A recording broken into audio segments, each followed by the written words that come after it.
Bude se bojovat. Francie proti Bělorusku, druhé kolo. Právě odstartovalo. A opět je to Francie než 2.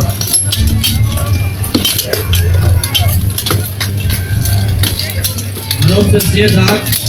Vidíme, že Bělorusové do toho dobu opravdu protěhne. Jejich bojovníci si teď museli vzít od svých kolegů náhradní zbraně.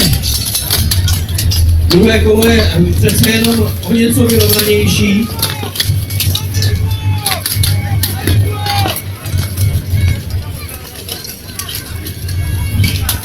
Ale opět vidíme, že se začíná čistě shrnout kolem paže. Na nohou stojí více bojovníků z Běloruska.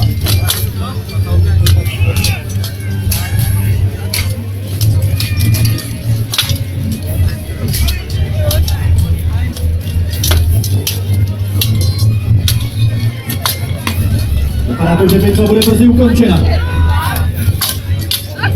Stop fight! Stop fight!